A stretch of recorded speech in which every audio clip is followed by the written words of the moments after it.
우리 창세기 39장의 말씀 한 절씩 교독하시고요. 마지막 절 같이 합독하도록 하겠습니다. 제가 먼저 1절 읽을게요. 요셉이 이끌려 애굽에 내려가매 바로의 친히 대장 애굽 사람 보디발이 그를 그리로 데려간 이스마엘 사람의 손에서 요셉을 산이라.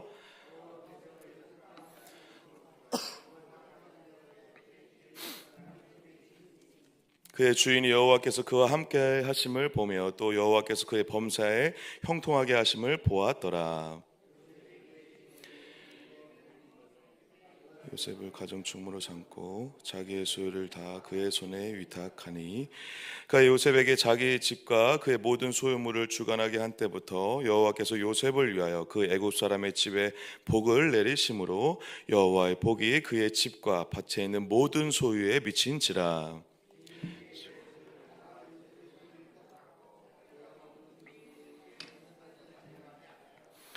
용모가 변하고 아름다웠더라. 그 후에 그의 주인의 아내가 요셉에게 눈짓하다가 동침하기를 청하니,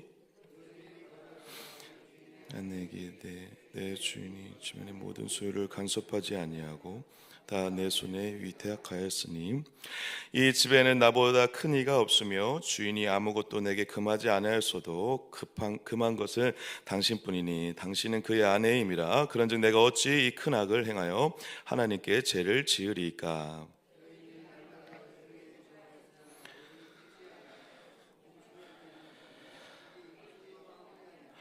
그럴 때 요셉이 그의 일을 하러 그 집에 들어갔더니 그 집 사람들은 하나도 거기에 없었더라. 자꾸 이럴 때 나와 동침하자.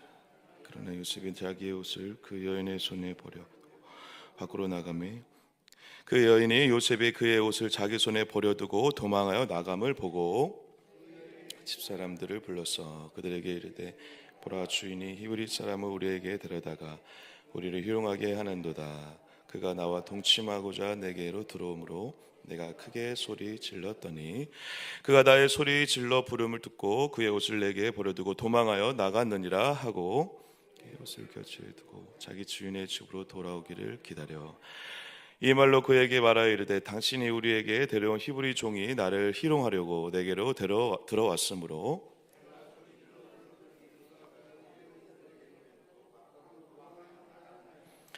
그의 주인이 자기 아내가 자기에게 이르기를 당신의 종이 내게 이같이 행하였다 하는 말을 듣고 심히 노한지라.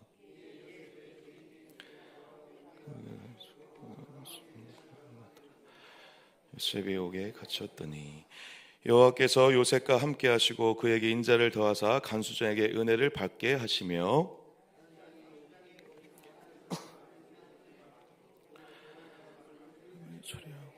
같이 읽겠습니다.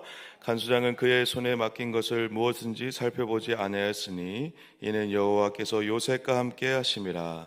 여호와께서 그를 범사에 형통하게 하셨더라. 아멘, 아멘. 할렐루야.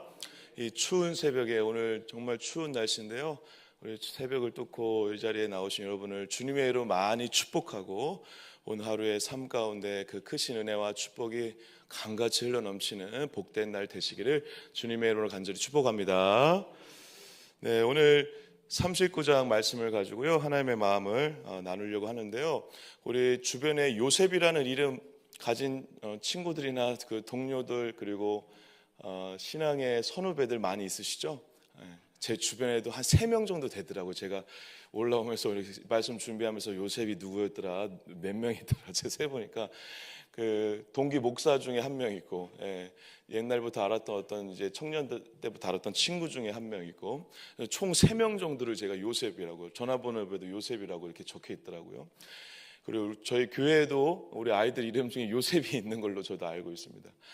요셉 같은 인생이 되길 원해서서 그렇게 이름을 부모님이 지으신 것 같아요. 근데 주로 어디에 우리가 초점이 있죠? 요셉의 어떤 시죠? 나중에 총리가 되죠. 그리고 엄청 귀하게 사용되죠. 그리고 요셉을 통해서 하나님의 엄청 놀라운 일들을 하시는데, 특별히 이제 이스라엘 이 민족의 12지파 12아들들을 이스라엘 초석이 될 수 있는 그 아들들을, 그 집안 전체를 구원하는 데 있어서 요셉을 정말 귀하게 사용하시죠. 근데 여러분, 한 가지 묻겠습니다. 요셉이 그렇게 되기까지 당했던 수많은 고난이 있거든요. 예. 그 고난도 같이 당해도 정말 좋기 때문에 요셉이라고 지으신 것입니까? 이렇게 질문하면 좀 난감해지는 거죠. 예. 제가 예전에 청년부 훈련 이제 말씀 훈련할 때 이 창세기 출애굽기 부분에 이렇게 왔을 때 제가 청년들한테 이렇게 막 열심히 말씀을 전하니까 어떤 청년이 목사님 저는 요셉과 같은 인생을 살고 싶습니다 막 그러더라고요. 그러냐 그럼 40년 고생해라. 제가 그랬어요. 40년 고생해라. 40년 고생하면 그런 인생을 살 수 있다. 그러니까 막 살겠습니다 했던 청년들이 다 손을 내리는 그런 이상한 현상들이 발생을 했는데, 사랑하는 여러분, 우리가 요셉의 인생을 이제 살펴보게 될 텐데요. 특별히 여러분 어제 우리가 유다와 다말 이야기를 통해서 이상하지만 또 재미있는 장면을 봤고 37장과 39장이 원래 연결돼야 되는데 38장에 유다의 이야기가 들어감으로 인해서 이 성경 전체가 지금 유다를 기억하게 하는 방식으로 요셉의 이야기를 시작하고 있다는 것을 잘 기억하셔야 됩니다. 이해되시나요? 유다를 놓치시면 안 돼요. 왜냐하면 유다가 요셉의 이 이야기 속에서 나중에 결정적인 역할을 하거든요. 그 결정적인 역할 두 가지가 뭐냐면 그제 본문에 나왔는데 유다 때문에 요셉이 죽임을 당하지 않아요. 형들의 손에 팔려가는데 형들의 손에 죽이기 직전에 유다가 나서서 그래도 요셉을 죽여서는 안 된다 라고 하면서 이스마엘의 사람들의 손에 팔려가게 하는 결정적인 역할을 하는 사람이 누구죠? 유다예요. 그리고 나중에 이 요셉이 총리가 된 다음에 그 가족들의 대표로 나서서 요셉하고 대화를 하고 요셉에 대해서 이야기를 꺼내는 가장 앞에서 모든 것을 해결하는 자가 누구냐면 유다예요. 이상하게 그 집안의 장자는 르우벤이거든요. 근데 진짜 결정적인 역할, 그리고 그 가정의 진짜 영적인 장자는 누구였냐면 유다였어요. 그래서 이 유다를 통해서 이야기를 풀어가는데 그 유다가 중요하다는 것을 드러내기 위해서 어제 본문에 갑자기 요셉의 이야기가 계속 이어지지 않고 갑자기 유다와 다말의 이야기가 나오는 거예요. 그런데 어쨌든 유다가 중요한데 이 실제적인 이 이야기 스토리의 그 핵심 키는 요셉이 가지고 있죠. 그래서 37장에 이어서 39장에 이제 요셉이 나오는데 요셉이 이 이야기를 끌고 가는 데 있어서 가장 중요한 장면 중에 하나가 바로 39장인데, 왜냐하면 요셉을 어떠한 자라고 성경에서 정의하냐면 형통한 자라고 정의를 해요. 요셉이 어떤 자라고 여러분? 형통한 자. 여러분 근데 형통한 자인데 제가 다시 아까도 비슷한 질문을 다시 묻겠습니다. 오늘 요셉이 형통한 자인 걸 믿으세요? 네. 믿으셔야죠. 성경에서 지금 그렇게 얘기하고 있으니까. 그런데 오늘 어떤 일을 당하죠 요셉이? 보디발 아내의 유혹을 넘어가지 않아요. 넘어가지 않고 보디발 아내의 유혹을 벗어나요. 저는 그럴 수 없습니다. 그러면서 하나님 앞에 죄를 짓는 것입니다 라고 하면서 그 유혹을 벗어나는데, 그 유혹을 벗어나서 결국 가는 데가 어디죠? 보디발에 의해서 그 소식을 듣고 이 요셉이 나쁜 놈인 줄 알고 어디에 가두죠? 감옥에 가둬버려요.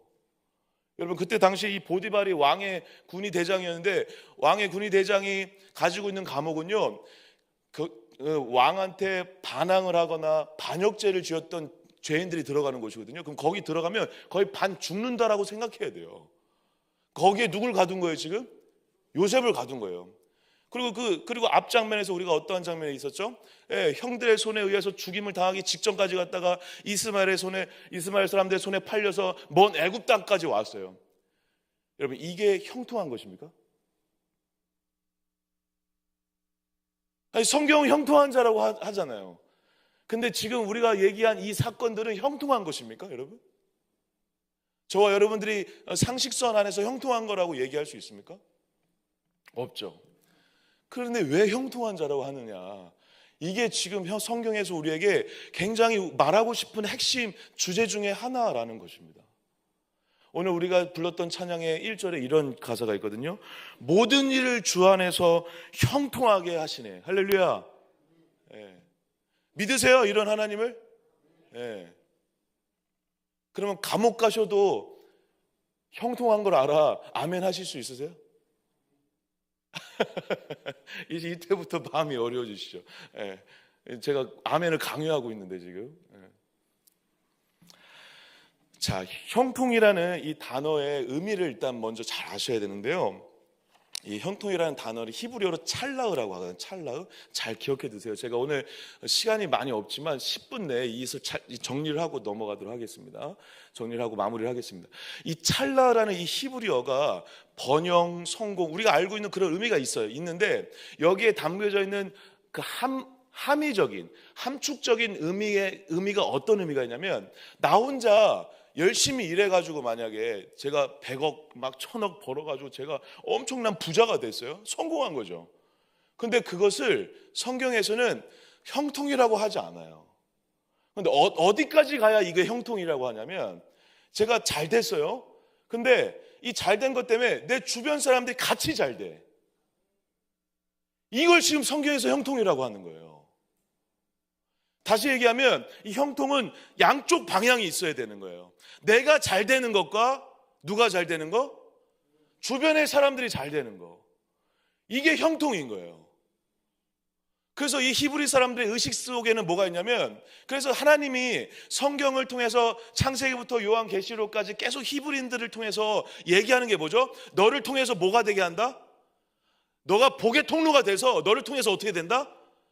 세계 열방이 복을 받는다라고 계속 얘기하시는 거예요. 그 약속을 계속 하시죠.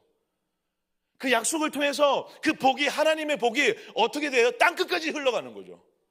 근데 이스라엘 백성들이 그걸 잘 못해요. 못해서 끝내 누가 오시는 거예요? 예수님이 오시는 거예요. 예수님이 오셔서 예수라는 복 자체를 통해서 세계 모든 곳에 복이 뿌려지는 거죠.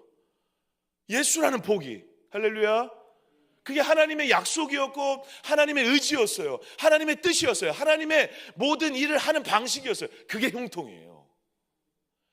그러한 관점을 가지고 보셔야 되는데, 그럼에도 불구하고 우리에게 풀리지 않은 문제는 뭐냐면, 어떤 문제가 있죠?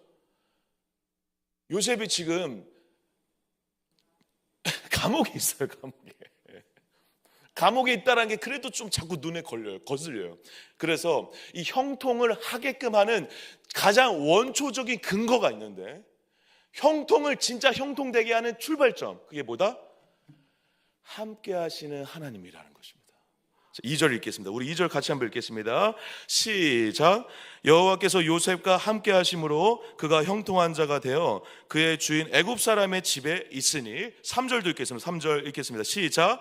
그의 주인이 여호와께서 그와 함께 하심을 보며 또 여호와께서 그의 범사에 형통하게 하심을 보았더라. 할렐루야. 네. 그러니까 이걸 보고 우리가 이렇게 이해하셔도 괜찮은 이해라고 볼 수 있는데, 진짜 형통한 건 하나님이 함께 하시는 거예요. 할렐루야. 이걸 믿으셔야 돼요. 이걸 믿어야 진짜 믿음이에요. 내가 오늘 감옥에 있어요. 그런데 오늘 내가 하나님이 함께 하심이 느껴져요. 그 자는 형통한 자가 되는 거예요. 오늘 내 상황의 모든 것이 다 이 간수장의 오해를 받고 보디발 장군의 아내의 유혹이 있어요. 오늘 하루를 살다가 하루 종일 열심히 산다고 살았는데 내 뜻대로 되는 게 하나도 없어요. 그런데 오늘 내 안에 주님의 성령의 임재가 느껴지고, 그래서 하루 종일 찬양이 울려 펴지고, 일은 하나도 잘 되는 게 없는데 오늘 주님과 동행했어요. 그가 형통한 자라는 거예요.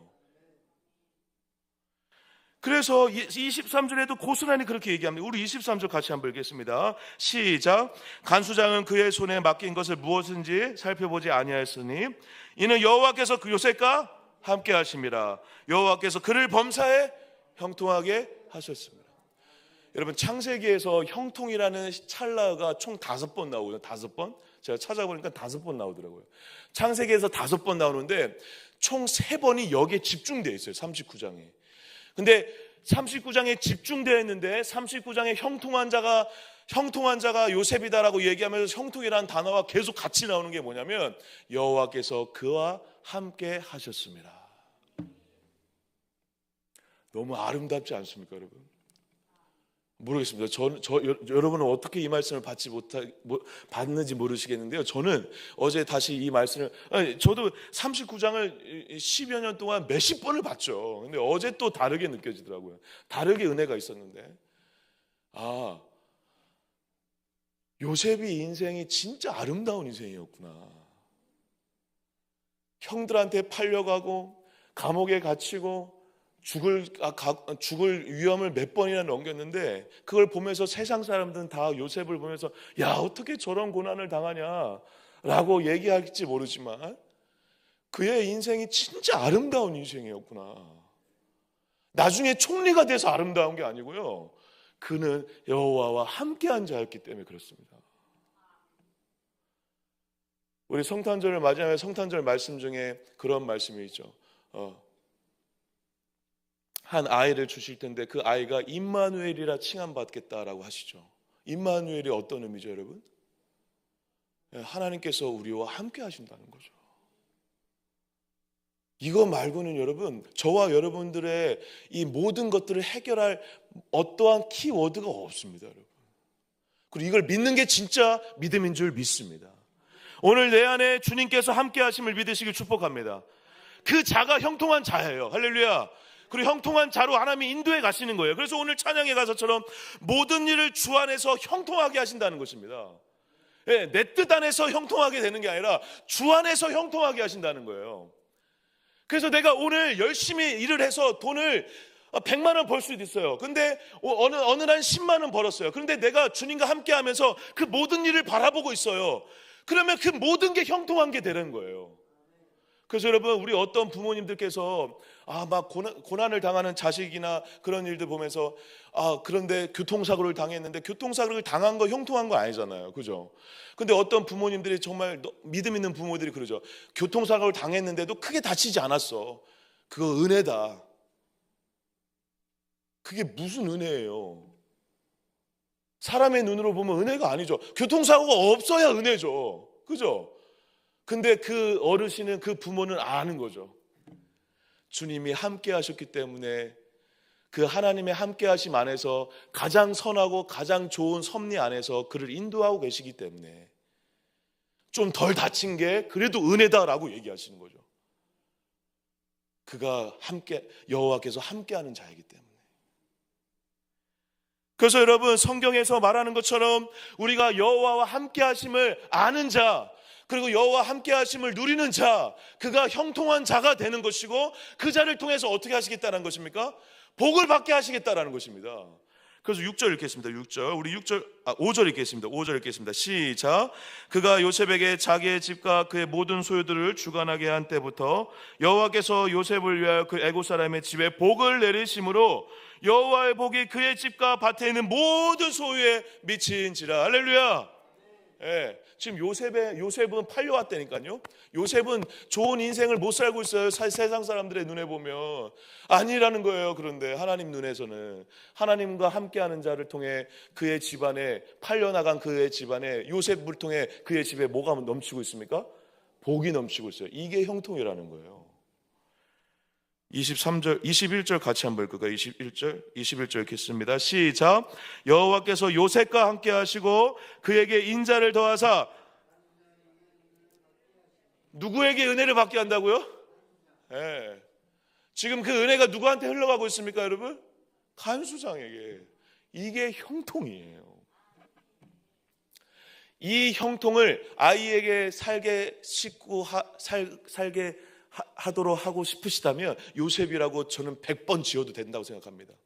하지만 우리 아이가 나중에 고생은 좀 당하더라도 총리가 된다면, 하나님의 놀라운 일하심을 경험하고 하나님에게 크게 쓰임 받는다면 요셉이 될 수 있었으면 좋겠습니다. 그러한 믿음으로 요셉이라고 지으신다면 여러분, 지금 당장 이름 바꾸시길 바랍니다. 당장 바꾸셔야 돼요. 그런데 그게 아니라 그의 인생에 무슨 일을 만나든지 지금까지 지내온 것, 인생 끝에서 깨닫게 되겠지만 인생의 여정 속에서 무슨 일을 만나든지 만사형통하게 하시는 하나님과 함께하는 자로 살아가기를 소망하신다면, 지옥에 가더라도, 감옥에 가더라도, 세상 사람들이 볼 때에는 수많은 고난을 당한다 하더라도 그와 함께 하시는 하나님을 기대하는 마음으로 그의 이름을 요셉이라 짓는다면, 그래서 여러분, 저는 이름을 바꾸고 싶더라고요. 염요셉. 염요셉. 연요셉이라니까 좀 이상하죠. 이런 연병 할 때가 더 편한데 염요셉 하려니까 이게 입에 안 붙네요. 이게 연병철이 입에 붙죠? 할렐루야. 염요셉 입에 안 붙네요. 근데 요셉이라고 이름 짓고 싶어요. 왜냐하면 하나님과 함께 하시면요. 왜냐하면 은혜이기 때문에 그래요. 네. 우리가 물론 믿음의 문제이기도 하지만 전적인 은혜죠. 네. 하나님이 우리와 함께 하고 싶지 않고 떠나시면요 끝나는 거예요. 그런데 하나님이 우리와 함께 하시고 싶고 우리와 함께 하세요. 전적인 주님의 의지고 은혜죠. 근데 요셉이 그러한 은혜를 받은 자라는 것입니다. 저는 요셉이 그걸 알았다라고 생각해요. 그래서 자기의 인생이 힘들었지만 자기의 인생을 하나님이 함께 하신 인생이었고 하나님 안에서 내가 형통한 자가 되고 있다는 것을 알았기 때문에 성경에서 저는 이렇게 증언한다고 믿습니다. 그래서 그의 인생 가운데 저는 보디발의 아내의 그 유혹을 이겨낼 수 있던 이유도 늘 나는 누구와 함께하는 자이기 때문에 하나님과 함께하는 자이기 때문에 그 유혹을 이길 수 있었던 것입니다. 그래서 결론적으로 저는 오늘 말씀을 읽으면서 이렇게 정리를 해봤어요. 보디발 앞에서는 실패했을지 모를 인생이었지만 하나님 앞에서는 실패하지 않은 인생이었구나. 누구의 인생이? 요셉의 인생이. 근데 그렇게 할 수 있었던 유일한 이유는 오늘도 내 안에 하나님이 함께 하십니다 라는 것을 알고 믿었던 자이기 때문에 가능했다라는 것입니다. 저는 우리 아이들에게도 이 교육을 정말 잘 시켜줘야 된다고 생각합니다. 그러니까 저희 지유한테 기도할 때 그 기도를 많이 해주거든요. 지유 안에 하나님이 함께 하셔. 너 안에 성령님이 함께 하셔. 이게 뭔 얘기인지 애가 잘 모르겠죠. 맞아요. 모를 수 있어요. 근데 이 의미를 나중에 믿음이 생기고 깨달아가고 알아가면 알아갈수록 그 아이의 인생 가운데 하나님의 함께 하심의 인생이 얼마나 아름답고 그래서 수많은 풍파와 어려움 속에서도 그가 왜 형통한 자를 깨달아가는 그 길을 저는 걸어갈 수 있을 거라 믿습니다. 사랑하는 우리 동감교회 성도 여러분, 오늘 우리 안에 주님이 이미 함께 하시는 줄 믿습니다. 그리고 그 하나님을 통해 나도 복받은 자가 될 뿐 아니라 우리 주변에 복받는 인생들이 많아질 줄 믿습니다. 그래서 여러분 그제 제가 말씀을 전하면서도 그 얘기를 했는데요. 여러분들이 받게 된 복이 있잖아요. 그거 자꾸 혼자 누리시면 안 돼요. 제가 우스갯소리를 그때도 얘기했는데 오늘 겉옷 벗고 가시길 바랍니다. 네. 누군가 그거 필요한 자가 입게 해주세요. 진짜입니다. 이거 제가 농담 반 진담 반 들었는데 오늘 여러분들의 인생 하루의 인생을 살면서 내가 받은 주님의 은혜와 복 있잖아요. 그 어려운 자를 위해 벗어줄 수 있어야 됩니다. 어려운 자를 위해 시간을 2시간 할애할 수 있으셔야 돼요. 어려운 자를 위해 내가 용서하지 못했던 자를 위해 용서의 마음을 주실 수 있으셔야 돼요. 그 자를 위해 단돈 1,000원이라도 주실 수 있어야 돼요. 10,000원도 주시고 100만 원도 주실 수 있어야 돼요. 그 어려운 자를 위해. 왜 그렇죠? 저와 여러분들은 형통한 자로 불렀기 때문에 그렇습니다. 그 형통이 완성되기 위해서는 여러분들이 형통, 그 복을 흘려보내 주셔야 합니다. 그럴 때 거기에서 하나님의 나라가 임하기 때문에 그렇다라는 것이죠. 말씀을 마무리하겠습니다. 요셉의 인생 가운데 수많은 고난이 앞으로도 계속됩니다. 여러분, 총리가 되는 건 한순간이 아니었습니다. 수많은 과정과 절차가 있었고 어려움들이 있었습니다. 또 오해를 받고 이 감옥의 시간들이 2년, 4년 계속 늘어나죠. 그런데 여러분, 요셉이 그 시간들을 버틸 수 있었던 유일한 이유 중에 하나는 내 안에 하나님이 함께 하신다는 믿음 때문이었습니다. 그리고 그 믿음이 모든 것을 바꿨습니다. 그리고 여러분 아시다시피 요셉을 통해 이스라엘 전체가 구원받았을 뿐만 아니라 그리고 이스라엘을 통해서 그 몇백 년의 과정을 통해 예수 그리스도가 오셨고, 그리고 예수 그리스도가 탄생하신 2000년 전에 2000년의 역사 동안에 성령의 역사를 통해 함께 하시는 하나님이 증거되었고, 그리고 끝내 다시 오실 예수님을 기다리면서 우리 안에 성령님이 함께 하셔 끝내 그 시간만큼 또 기대하고 버티게 하실 것이고, 그 시간을 통해 하나님의 함께 하심이 세계 열방 가운데 계속 전해질 것이라 저는 확신합니다. 그리고 그 과정을 통해 세계 열방 가운데 저와 여러분들을 통해 진짜 복 그 자체로 오신 예수님이 땅끝까지 전해지는 역사가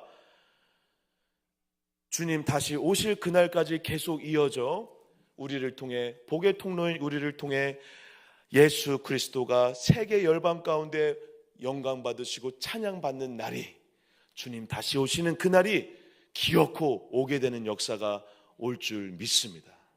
그 길을 여러분들이 걷고 계신 거예요. 그러니까 오늘 기운 내세요. 힘을 내시길 축복합니다. 담대하시길 축복합니다. 강건하시길 축복합니다. 힘을 내시길 축복합니다. 째째하게 작은 일 때문에 넘어지지 마시길 축복합니다. 그 사람 때문에, 마음 어렵게 하는 사람 때문에 마음 불편하지 마세요. 저와 여러분들은 땅끝까지 주의 복음을 전파하라는 주님의 복을 흘려보내는 복의 통로로 부름받은 줄 믿습니다. 그런 형통한 자인 줄 믿습니다. 그러한 자신감으로 오늘 살아가셔서 이 추운 날씨를 뚫고 오신 것처럼 모든 풍파와 어려움과 고난을 뚫고 복을 흘려보내시는 복된 날 되시기를 주의 이름으로 간절히 축복합니다. 기도하겠습니다. 하나님 감사합니다. 오늘도 우리를 요셉과 같은 인생으로 불러주셔서 진심으로 감사합니다. 가진 것 하나 없어도 오늘 주님과 함께라면 형통한 자가 되는 줄 믿습니다. 또 우리를 통해서 형통케 하시는 일들이 벌어지게 될 줄 믿습니다. 그러한 눈으로 바라보게 하여 주시고, 그러한 눈이 열리게 하여 주시고, 그러한 담대함으로 복의 통로답게 살아가는 복된 날 되게 하여 주시옵소서. 우리 동강교회를 기억하여 주시고, 동강교회를 통해서 구로지역에 복의 역사가, 형통의 역사가 넘치게 하여 주시고, 하나님의 나라가 임매하는 놀라운 은혜와 영광이 가득할 수 있도록 역사하여 주시옵소서. 우리 동강교회 다음 세대 아들 기억하여 주시고, 특별히 환우분들 기억하여 주시고, 어려운 중에도 믿음으로 이겨내고 있는 모든 성도님들의 한 분 한 분의 인생을 주님 기억하여 주셔서 오늘 주님과 함께하는 형통한 자로 살아가는, 그 형통한 복을 또 흘려보내는 자로 살아가는 복된 날 될 수 있도록 역사하여 주시옵소서. 우리 이렇게 주여 한번 외치고 나라의 민족을 위해, 교회를 위해서 각자 가지고 나서 기도 제목을 놓고 기도하시다가 자유로이 돌아갑니다. 주여 한번 외칩니다. 주여.